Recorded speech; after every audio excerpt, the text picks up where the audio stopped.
Suit up, strap in, warm the tires, and leave on yellow. Time for the MitsuTimes podcast, presented by MitsuTimes.org, the home of the fastest Mitsubishi cars. With your host, Josh. What's going on, guys? Welcome back to the MitsuTimes podcast. Today, my guest is Mr. Troy Gundrum. He is the owner and driver of one of the coolest Evos because he gets to do so much with it. How are you doing, Troy? I'm doing good. How are you doing? I am great. You finally got your drag slip added to the list. Now you're like a real Evo owner now. Yeah, I did. I know it's been a while. It's been a while since I've been wanting to get to the track and do it, and finally made it happen this year. Heck yeah! At a great track too. Yeah, Great Lakes Dragway. I know that's where a lot of some of the faster cars, Devin, Ben, that's where they pretty much go and sure. And do their testing and stuff. I hear it's a nice facility. I've never been myself. Sure. Yeah. Well, Troy, why don't you start us off and tell us a little bit about the setup on your very special Evo? Okay, yeah. So I have a 2006 Evo 9, and performance-wise, it's pretty much stock. It's just got some bolt-ons, intake, exhaust, intercooler, stuff like that. Suspension-wise, it is on some Fortune Auto 500 coilovers, and then I have a rear sway bar. I got the Volk rear lower control arms and tow arms, and then I got upgraded brakes, so it's the Stop Tech rotors and track pads, since I primarily do autocross. So the stock power's plenty for that. For sure, and the 16G is fantastic for autocross, from what I hear. Yeah, because I've even been asking other people should I upgrade turbos and everything, but they say honestly the stock turbo for autocross is plenty because it gets into boost real fast and it's not laggy. So, if you, for autocross, you want something, geared more towards that. So for sure. Well, you talked a little bit about autocross and we talked about drag racing at the beginning. Those are kind of the different kinds of racing you do with it, but you also do Tell the Dragon and stuff like that. So, I mean, you do a little bit of everything, right? Why don't you tell us a little bit more about it? Yeah. So, Tell the Dragon, first time I went there was actually the day after I bought the car. It was on the way home with the car. That was 2018. And I've been there every year since, except for this year. I was not able to get down there this year. Super bummed out about that. But, so I always like to go down there. The mountains and the scenery is just absolutely beautiful. So I just like to, road trip the car down there, do that. Tail the Dragon. If anybody has never been there, it's basically mountain road, 318 turns in 11 miles.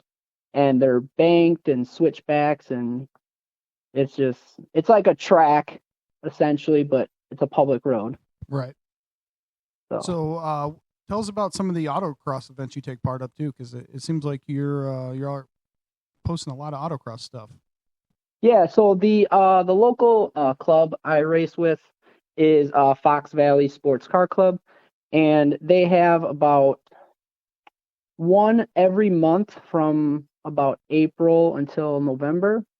As long as snow's not flying and stuff. So they do about one every month. Sometimes there's two a month. And they rent out different facilities.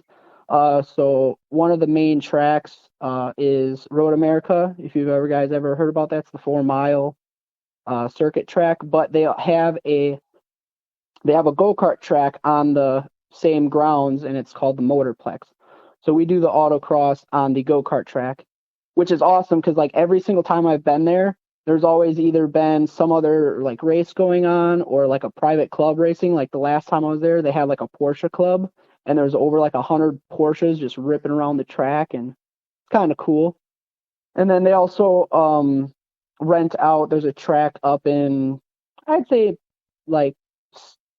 more northern central Wisconsin. It's called US Air. That is also, I guess, started as a go-kart track. But that track is super fun. There's a lot of elevation change. I think the elevation change on that is 32 feet, if I remember correctly, but it's just up, down, and like they're all like little go-kart tracks. So like whereas autocross is typically, just on a flat empty parking lot with the cones, at both those locations it's almost kind of just like a mini circuit track. Wow. Essentially. That would be something I would be interested in. That sounds really cool. Yeah, so it's like you basically take, the course, and both of those are set up where you can run it in probably in as many configurations as you can think of, because you can always set up cones to direct you a certain way. It's not like it's the same time every single time you're there. So, and then they also do, they set some up at some colleges and stuff in just the parking lots and do it just like a standard, empty parking lot with cones and stuff. So. And you do some drag racing. I guess the only thing you're missing is some rally racing at this point. Yeah, which is funny because that same club is actually hosting a rally event in 2 weekends from now. But it did snow, and they did put down a little bit of salt here, so unfortunately the car is put away. But I was kind of like debating on if I should go and try it. They just they set up like a course through like the grass and dirt at some track up north and stuff. Well, that'd be cool, but yeah, I don't know if it'd be worth getting the salt on there. Yeah, the car is from South Carolina where I picked it up, and it's completely rust free. So as much as I love driving it, I do want to keep it clean and nice to work on for when when I do work on it. What's the daily getting you through the winter? Daily is just a 2011 Mitsubishi Outlander, the GT. So it's a 3.0 V6, but no tires. That thing gets through anything. So keeping it in the Mitsubishi family, though, I like that. Yeah, every vehicle I've had has been a Mitsu except for 3. Wow. So. Okay. Well, what was it about the this car right here that drew you to the Evo platform, or was this your first Evo? Yeah, so this is my first Evo. So like a lot of people, I feel like everyone kind of starts with like a DSM. So my first car was actually a 97 GS. It was the non-turbo. At the time, I had no idea there was a turbo model. I didn't know what a 4G63 was. So that was just, I feel like that was right around kind of like Fast and the Furious days too. Or it was after the movies came out and everything when I got my license. So I had a 2G non-turbo, and eventually I parted that out. And then while in the process of parting that out for parts, that's when I kind of came to know that there was actually a turbo model and stuff. So I had a few non-turbos over the years and stuff. I'd buy and part them out just to make some money or whatever. And then I had a 97 GST in 2013. So that's 11 years ago now.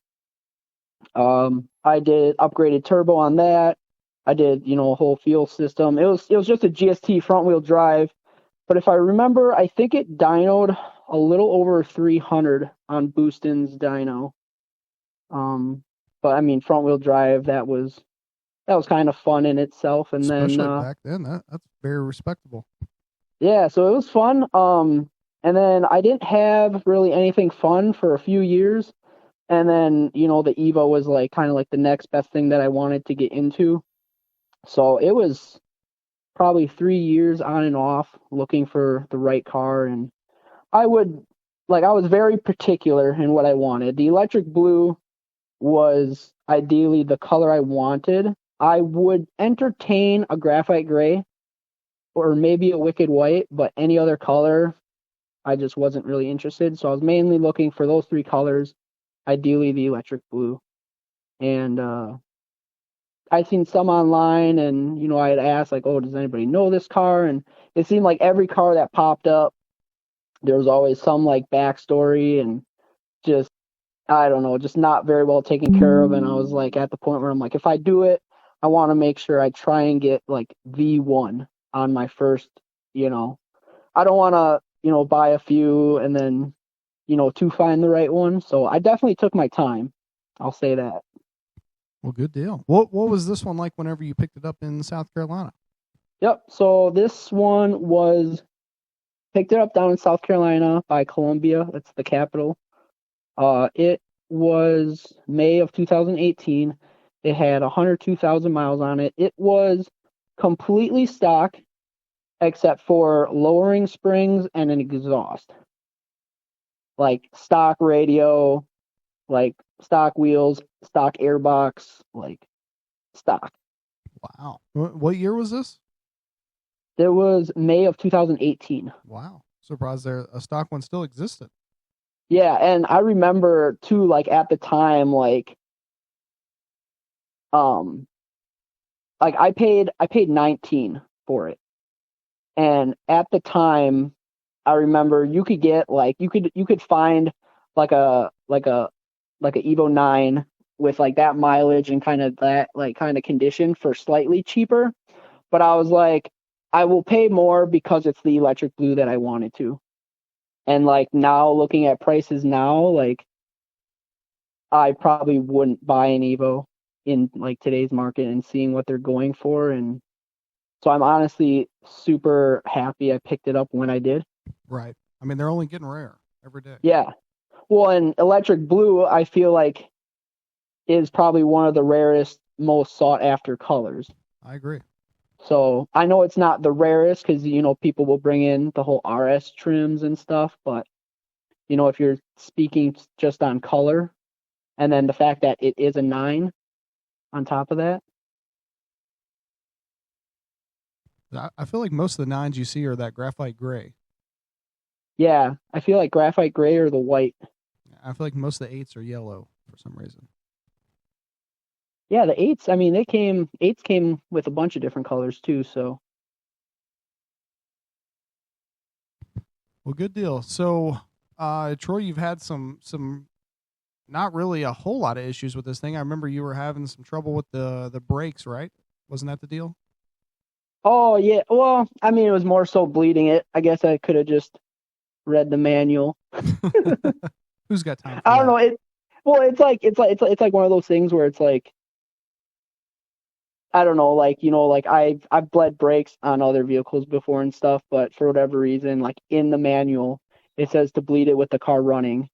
And essentially, I kept bleeding it with the car off, but I just kept having like error somewhere in the system. Mm-hmm. And my thought process was it's an ABS car. And a lot of people said you need the car on for the ABS, like the valves to open and close and essentially get more air out. Okay. So ultimately, I think that's what it was.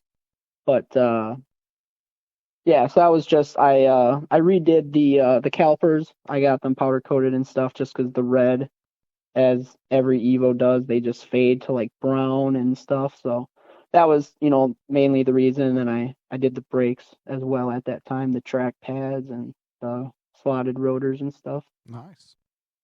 So Troy, what is it about this car that keeps you motivated? Like, I feel like some people, they have Evo for a couple of years and they move on to a different platform, but you seem pretty dead set on keeping this thing forever, sounds like. Yeah, so the Evo, I guess, is like my dream car. Like I know there's a lot of other cars out there, but I remember back when I was still in high school, like long story short, I basically did a school project and it involved magazines. There was a Motor Trend magazine and I was flipping through it, and it was a 2006 or whatever issue it was when the Evo 9 was brand new. There was an article in there of the electric blue Evo, and I ripped those pages out, and I've kept them since that day. And I want to say this was 2009. Wow. I think from when I first kind of saw the electric blue Evo, and I said one day I will have one of those. And I hung them up in my room, and throughout the years, I would periodically reread the article and everything. So that was kind of like my one obtainable dream car. Like obviously there's a lot of other like, exotics and other type of cars that people would like, but I don't know, and like after buying one, just like the feeling of it, like how raw it is, like, a lot of the newer cars, everything's so electric and I don't know, it just feels like a go-kart. So like, I don't know, the autocrossing and everything, it's just, I don't know if I would ever sell it. Like I said, it was one of my it was one of my like obtainable dream cars, and when I finally get it, Don't you want know, to and let it now, go. well, yeah, exactly, and like I hear countless stories of people selling it, and then they want another one, but with the pricing, it's like I don't know if I'd be able to let it go, and car's paid off. I don't unless I get to a point in my life where I need a big sum of money, you know. Right. But until then, it's sticking with me. And then, um, like I said earlier, with like the Tail of the Dragon trips, I do road trip the car quite a bit. Um, so I think that is also what motivates me, because I want to try and do all 50 states with the car. So I gotta keep going to get them. Yeah, you're knocking them out though. Yeah. Well, let's go ahead and get into that. So, why don't you talk to us about the YouTube videos that you do and the cross country trips? Yeah. All right. So, I would always I've always been a big fan of traveling and stuff, and I would just do it with my SUV. And there were so many times I would just come across like an awesome driving road or like just an epic backdrop of scenery and stuff, and I'd be like, oh, I wish I had the Evo for pictures or driving. And then that pretty much led to like I was like, oh, I'll take the Evo on a trip, and I just had so much fun, like taking the Evo and just enjoying it on like some mountain roads and stuff. And then I was kind of looking at a map, just kind of like jokingly to myself, and like I think a friend was over too, a friend or two, and I was like, I think at the time I think the Evo had already been in like I think it was like 8 or 9 states, and I was like, well, and like I think this was also right around the time when Gears and Gasoline they did their Florida to Alaska trip on YouTube, if anybody's familiar with that. I remember that. And yeah, so Gears and Gasoline they took Ben, well, they're both named Ben. They took a STI and a Evo 9 from Jacksonville, Florida, all the way to Anchorage. Well, the first time they did it, they failed just because of like gas. They got like gas availability and stuff.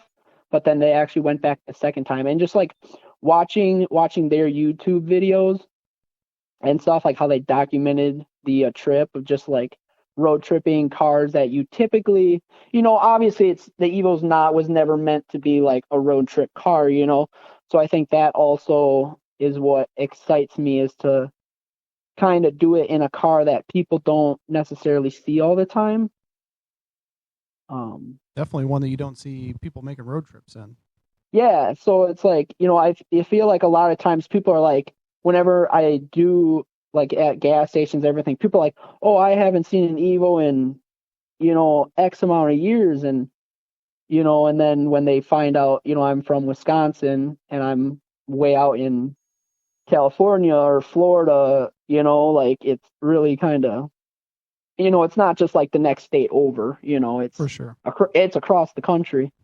So, But yeah, so I basically so I started the YouTube channel to just document basically my travels and to just share it. the Evolution Adventures. Yeah, so Evolution Adventures, that's pretty much where it came. And I was, like I said, I was joking with some friends, like, what if I just tried to get all 50 states? And then, yeah, I guess it just kind of took off from there, I guess. So, how many states we got left? Left? Yep. 16. So 16 left. I'm currently at 34. Okay. Yep. The Hawaii is going to be the tough one, huh? Yeah. So people always kind of bring that up too, like, oh, well, how are you going to do Hawaii? And like, I have looked into like the shipping. You would drive it to. You could either do, I think, San Diego, Los Angeles, I think Seattle. There's the three, I guess, main ones that would basically take it to a port. You would put it in a container and it would get shipped to Hawaii, and it takes anywhere between like 2 and 4 weeks to get there. So, and I've already kind of looked into like how much it costs and everything, and it's obviously a big chunk of money to Mhm. ship a car. You know, like if you're moving there, it's like like if you're moving to Hawaii or Hawaii to the mainland, like a lot of those people, they will keep their cars. Mhm. But, that's only one way, so it's like I'd have to ship it there and ship it back. So, True. but I looked into it probably like 3 years ago, 2 or 3 years ago, and it wasn't as bad as I was expecting. Okay. I was gonna I mean, say you could join the military and hope to get stationed there. yeah, I mean, don't get me wrong, it would not be a pretty bill, but I think all things considered with like what I want to do with the car, and I guess for me, like taking the car to these places is like all part of the journey. Like For sure. I could literally drive across the country and have no destination, like no place that I would actually be going to, and I would be totally content and happy with like a trip. Just seeing, the landscape change from, because I'm in Wisconsin, so it's a lot of farmland and rural, and then as you move, across the country, no matter if you go east or west, you get into the mountains and then eventually the ocean. So it's just, it's an ever changing landscape. So what's the longest trip you've got on so far? Yeah, so the longest was it was shortly after I decided to do try for this all 50. It was a 22-day trip, and I went down to Chicago. That's kind of where I like made my start. Mhm. And then I followed Route 66 all the way to it ends in Santa Monica, California. Wow. So that goes through, let's see, Illinois, Missouri, Kansas, Oklahoma, Texas, New Mexico, Arizona, and then California. So when you're on these trips, are you just staying in hotels, or are you like roughing it, camping out and stuff? Yeah, so it's a little bit of everything. I mean, each trip, depending on how long I'm gone and what, money's looking like at the time, or even like what the weather's like, I've pulled into Walmarts and just reclined the front seat and camped out there. I've done campgrounds with a tent. I've done hotels. I've stayed at friends' places along the way. And that's like another thing, like doing this, like I've been meeting so many people that have like started following me on like Instagram and YouTube and stuff. And a few people have like reached out like, oh, if you're ever in this area, hit me up, and I got, a couch for you or whatever. So, That's and really cool. I've taken some of them up on the offer, and it's been pretty awesome so far. Good deal, man. But yeah, so that trip, that was 22 days, and I want to say at the end of the trip it was just under 11,000 miles. Wow. Jeez. Yeah, so I went basically the Route 66 down to Santa Monica, which is the Los Angeles area, and then I followed the coast on Pacific Coast Highway all the way up past the Redwoods. I went up into Ontario, or not Ontario, Oregon a little bit, and then I actually came back all the way down and basically back to Los Angeles, and then I did go down to San Diego, and then I came back home a different route, like through Las Vegas. I did Pikes Peak in Colorado, and then up through like Wyoming and South Dakota, and yeah, so that you got a lot knocked out on that trip. Yeah. So that trip was pretty much the one trip that like really knocked out a lot of the West Coast states, and I was really looking at like a map, and I was like, this could be doable. So what states you got left for those listening? Maybe got an extra bed. So states that would be left would be Alaska, Hawaii, Washington, Idaho, Montana, North Dakota.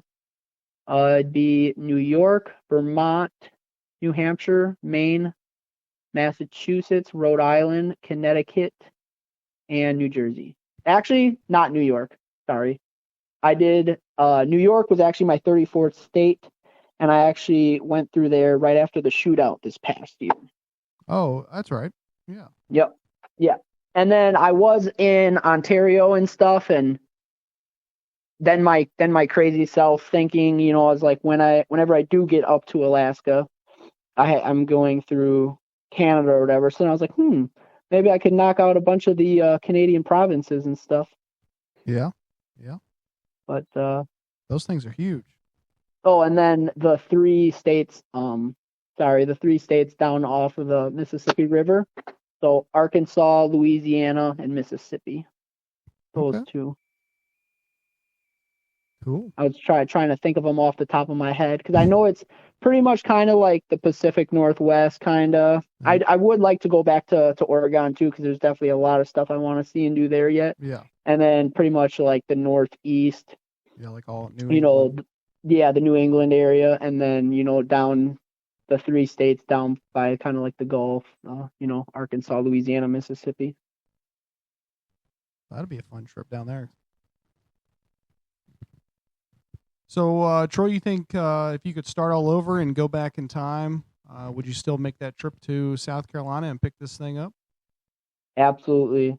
Yeah, I mean, because I remember when I messaged the guy, because it was a 16-hour drive one way. It was like 1,000 miles, and I messaged the guy and I was like, hey, I remember I was like just about to head into work. I was like, I am dead serious on this car. I was like, can you send me more pictures and more videos? And like, I think on break time, I got it was like 100 some pictures, like 4 or 5 videos. Like it was up on a lift, like underneath the car, like, wow. like cold start videos, like videos of it shifting through the gears. And I was like, I'm from Wisconsin. I am serious, but I need to see as many pictures and videos of this as if I was kind of there in person to like dedicate, the time and money to, get down there and look at it. And that guy was the easiest. That was the easiest car I've ever bought. Every question I had was answered. There was no I never felt like the guy was lying. He always got me pictures or answered my questions in like a timely manner. It was a really nice buying experience from the guy. This episode of the MitsuTimes podcast is brought to you by Rick's Racing. Rick's Racing is located in Morgantown, West Virginia, and has been supporting the DSM and Evo communities for over 15 years. They are the home of the world's quickest Mitsubishi-powered convertible. They are known for their huge selection of new and used parts and expert tuning with their in-house all-wheel drive dyno. They offer every kind of service, everything from a simple diagnosis to a ground-up restore, full engine build, and even auto transmission rebuilds. They even make their own gaskets and 3D print parts like their 4G63 timing indicator and fog light deletes. Check out everything they have to offer at ricksracing.com. All this talk about miles has got me curious. How many miles does your car have on it now? So I actually put the car away the other week, and I always like to kind of get a trip counter at the beginning of the year and end of the year. So I just put the car away, and I'm at 168 and some change. So 168,000 miles currently.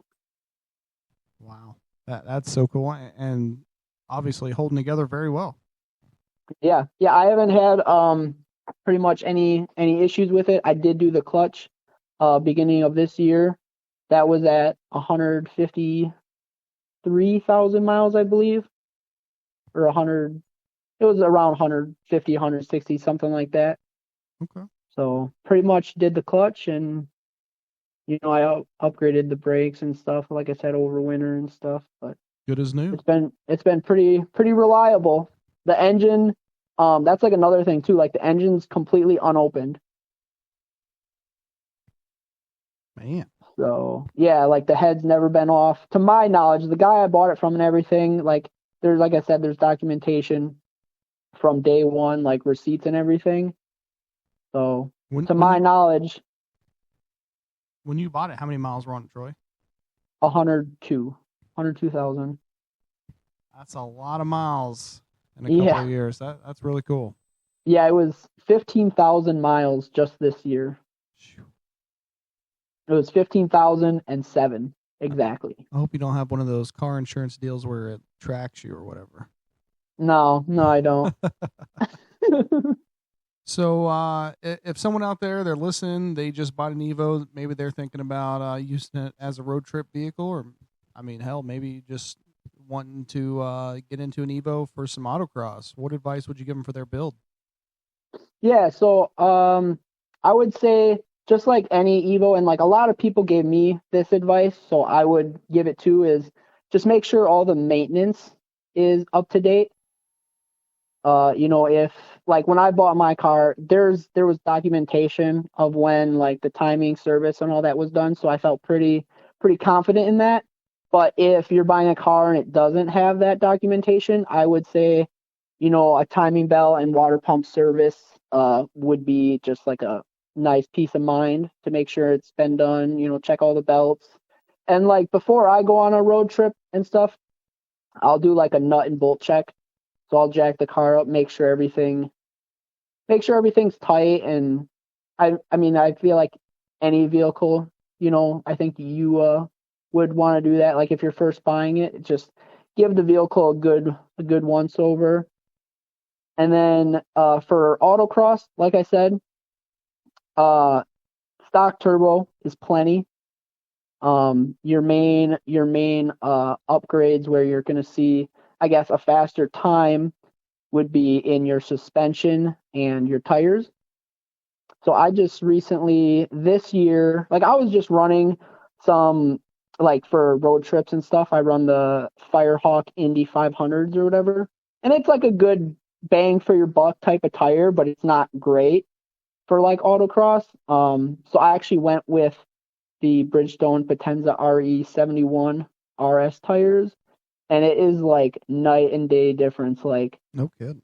they grip so well. Like I was even thinking like about getting like an aftermarket seat because the stock seat, like it just throws you around. And I know I'm still not even driving the car to like its full potential because I'm being like thrown out the seat because like it just grips and like you turn and it turns. Maybe time to upgrade to some NRGs, maybe. Yeah, I was kind of looking at some seats and some brackets and stuff, and I would definitely want it to be where I would put it in and out just on like the autocross track days and stuff because I wouldn't Oh. want that on like a road trip. Yeah, But wear your butt out. yeah, I got you. So, Troy, what are your goals for 2025 after you get to take the cover back off and get it back out? yeah. So 2025, this year, I'm actually gonna slow down a bit this year compared to the last few years trip wise. Mainly just because I really want to get Alaska or Hawaii within the next year or two, like in 2026 or 2027, and that is a lot of planning and a lot of money. So I'm just gonna try and stay more locally. I'll still do trips. Like I'll be out at the shootout, like so I'll drive out to Ohio and stuff for that. But I am picking. I don't know how much I want to talk about this because there's like two people that know about it, but I might be picking up a shell come springtime No kid. to have like another little project. Like I miss having like a little project car or something to like tinker on. And I like my current Evo, it just runs well. And currently I don't really want to go for any more power.